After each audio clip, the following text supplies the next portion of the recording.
پرتوکخانه ناوندی لموصل کو دکویت ناوا حرم زانکویا موصل دا لسردم چکدارین داعش اف پرتوکخانه به تمامی هاتا صوتنو دست خطین کونو جدرین باش هاتنه دزین. لی ایرو جلای رکخراوا یو این دی پی و هاتا آواکرنو هزاران جدر و پرتوک تیدا خرفه کرن. البته اف پرتوکخانه گرنگیه که تایبت هبو جبو خلک موصل بو تایبتی خویندکارین زانکوی لو مال سردم چکدارین داعش بشک جی خورتین باجار موصل گلک پرتوک قرطال کرن داکو نهینا صوتن لی بشی هر زور هاتبونا صوتن و دزین.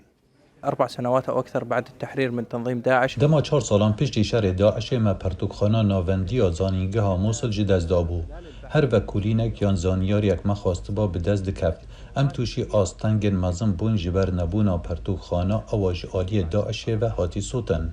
أستذكر اليوم ما قمنا به كشباب من مدينة الموصل. لبیرا من او روژا ام وکو گنجن موصل کو پشتی آزاد کرنا دهورین ما یکسر ام چونه دناف آواهی پرتوکخانه ناوندی دا کل سال 2017 هاتبو ویران کرن.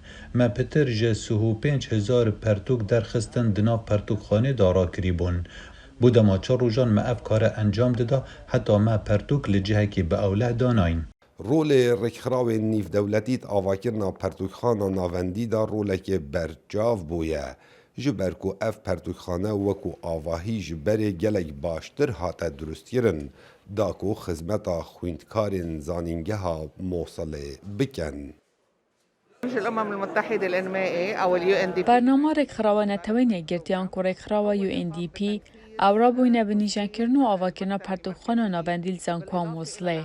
زیده باری گلک آواهی فرمانگه لزانکوان موصله هات ناواگرن بهاری کاریا چند ولاتان. پرتوکخانه ناوندی 18 مهاندوم کر حتی به تمامی آوا بوی. جبرگو جلای چکدارن داعش و هات بو صوتن لی ایرو پرتوکخانه یا آوا بوی داکو خدمتا خویندکاران بگید.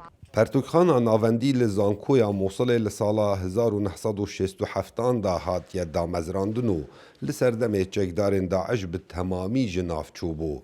زیدتری 1 میلیون جدر و دست خطین کونو پرتوک هات بونا صوتن و دزین اونو که اف پرتوکخانه پتری 40,000 پرتوکان بخواه دگریتن. کاوا عمر دنگ امریکا موصل.